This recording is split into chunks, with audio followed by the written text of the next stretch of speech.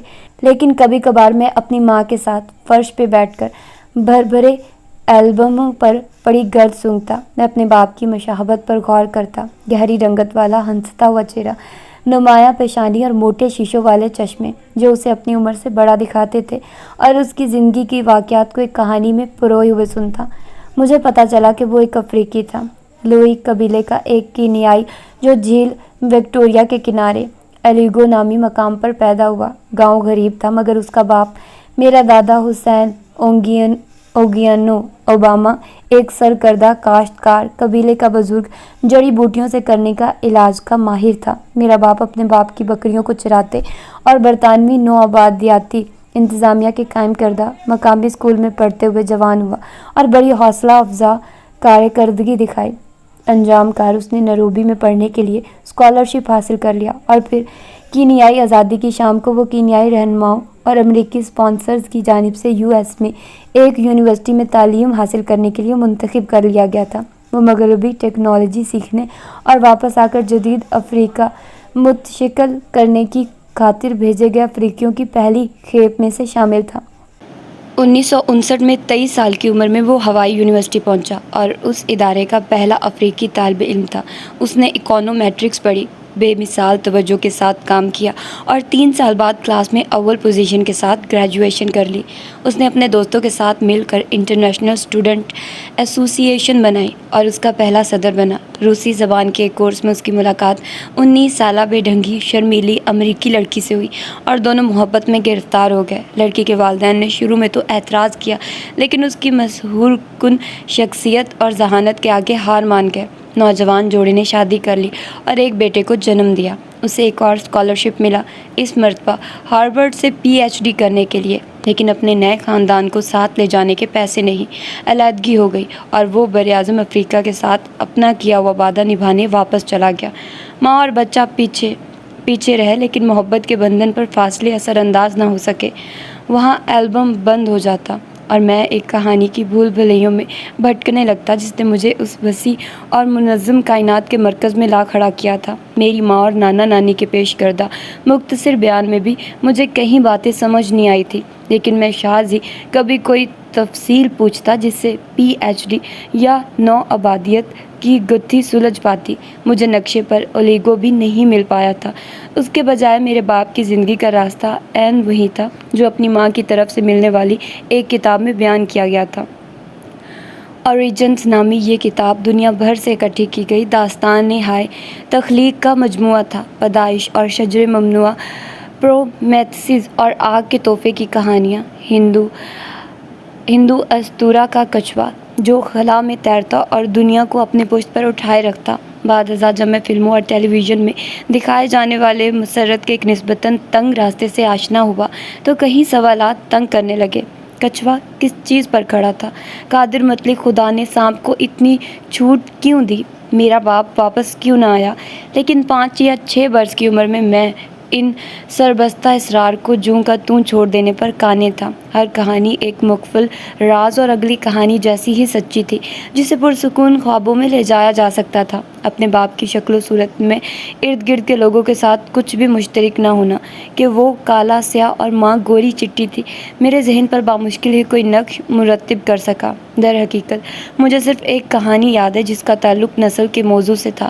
عمر بڑھنے کے ساتھ ساتھ یہ کہانی زیادہ تواتر کے ساتھ سنائی جانے لگی کہ جیسے یہ میرے باپ کی داستان حیات کا جوہر ہو۔ کہانی کے مطابق میرا باپ کافی دیر تک مطالعہ کرنے کے بعد ایک مقامی واقعی میں میرے نانا اور متعدد دیگر دوستوں کی محفل میں گیا۔ سب لوگ خوش تھے، وہ گٹار پر موسیقی سنتے ہوئے کھا پی رہے تھے۔ اچانک ایک گورے آدمی نے جیسے آس پاس بیٹھے ہر شخص کو سنانے کے لیے بآواز بلند بار والے سے کہا کہ وہ ایک نینگرو کے ساتھ بیٹھ کر اچھی شراب نہیں پیے گا۔ کمرے میں سناٹا چھا گیا اور لوگ ایک لڑائی کی امید میں میرے باپ کی جانب دیکھنے لگے۔ میرا باپ لڑنے کی بجائے اٹھا، اس شخص کے پاس گیا، مسکرایا اور عدم برداشت کی حماقت، امریکی خواب کے وعدے اور انسان کے ہمہ گیر حقوق پر لیکچر جھاڑنے لگا۔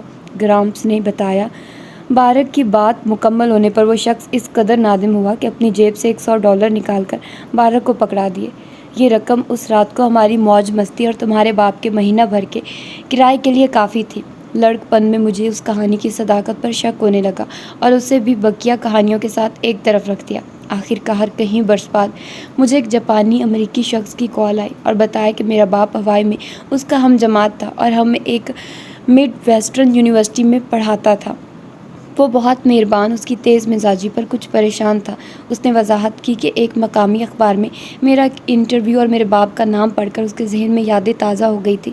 پھر گفتگو کے دوران اس نے وہی کہانی دہرائی جو میرا باپ سنا چکا تھا کہ کیسے ایک گورے نے میرے باپ کو پیسے دے کر معافی مانگنے کی کوشش کی تھی۔ اس نے فون پر مجھے کہا، میں وہ موقع کبھی نہ بھولوں گا۔ اس کی آواز میں وہی لے تھی جو میں گرامس کی آواز میں کئی مرتبہ سن چکا تھا۔ نسلوں کے درمیان شادی، یہ الفاظ کبڑے بدنما اور ایک خوفناک نتیجے کا شگن ہے۔ قبل اس جنگ یا اکٹورون جیسے الفاظ کی طرح یہ بھی ایک اور عہد کی تصویر کشی کرتے ہیں، چابکوں اور شعلوں، مردہ میگنولیا اور منہدم ہوتے دالانوں کی ایک دور دراز دنیا۔ پھر بھی ایک چھٹی سالگرہ کے سن 1967 سے پہلے تک ریاست ہائے متحدہ امریکہ کی سپریم کورٹ نے ریاست ورجینیا کو یہ نہیں بتایا تھا کہ نسلوں کے درمیان شادیاں آئین کی خلاف ورزی تھی۔ 1960 میں نسلوں کے درمیان شادی کو ہنوز یونین کی نصف سے زائد ریاستوں میں ایک سنگین جرم ہی بیان کیا جاتا تھا۔ جنوب کے بہت سے علاقوں میں میرے باپ کو صرف میری ماں پر نظر غلط انداز ڈالنے کے جرم میں ہی درخت سے لٹکا کر پھانسی دے دی جاتی۔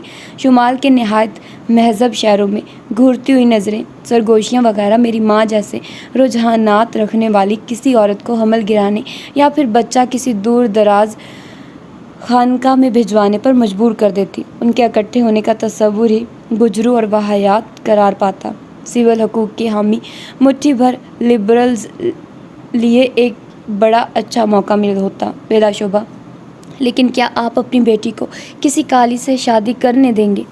میرے نانا نانی نے اس سوال کا جواب ہاں میں دیا، چاہے کافی کینہ پروری کے ساتھ ہی، مگر یہ سوال مجھے ہمیشہ پریشان کرتا رہا۔ ان کے پس منظر میں ایسی کوئی چیز نہیں تھی کہ جس کی بنیاد پر اس کی پیش گوئی کی جا سکتی۔ نہ وہ نیو انگلینڈ کے ماوریت پسند تھے اور نہ ہی بے باک سوشلسٹ۔ درست کہ کنساس نے سول جنگ میں یونین کی طرف سے لڑائی لڑی تھی، لیکن گرامس مجھے یاد دلانا چاہتا تھا کہ میرے خاندانی تانے بانے کے مختلف دھاگے مل کر غلامی کی پرجوش مخالفت کرتے تھے۔ اگر کہا جاتا تو ٹوٹ اپنی چونچ نما ناک دکھانے کے لیے اپنا سر ایک طرف کو موڑ دیتی، جو کالی سیاہ آنکھوں کے جوڑے کے ساتھ مل کر چہروں کی خون کا ثبوت پیش کرتی تھی۔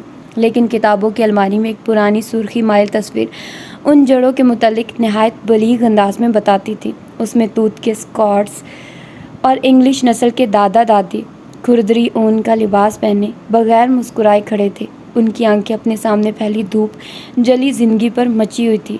ان کے چہرے امریکی گوتھک تھے اور ان کی آنکھوں میں آپ وہ صداقتیں دیکھ سکتے تھے جن کا تجربہ میں نے آگے چل کر حقائق کے طور پر کرنا تھا کہ کنساس نے سول جنگ کی ایک ابتدائی شدید لڑائی کے بعد ہی یونین میں بلا معاوضہ شمولیت صرف اس وقت اختیار کی، اور اس لڑائی میں جان براؤن کی تلوار نے پہلی مرتبہ خون چکھا کہ جب میرے پرداداؤں میں سے ایک کرسٹوفر کولمبس کلارک کو یونین فوجی کا اعزاز ملا تو اس کی بیوی کی ماں کے متعلق افواہ اڑی کہ وہ کنفیڈریسی کے صدر جیفرسن ڈیوس کی سیکنڈ کزن تھی، کہ اگرچہ ایک اور دور کا جد امجد خالص چہروں کی خون کا مالک تھا، لیکن اس قسم کا سلسلہ نسب توت کی ماں کے لیے کافی شرمناک تھا۔ جب بھی کوئی اس موضوع پر بات کرتا تو وہ زرد پڑ جاتی اور یہ راز قبر میں ساتھ لے کر جانے کی امید رکھتی تھی۔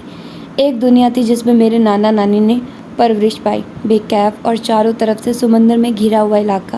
وہ ایک دوسرے سے صرف 20 میل کے فاصلے پر پلے بڑھے، میری نانی آگسٹا میں، میرا نانا ایل ڈوریڈو میں۔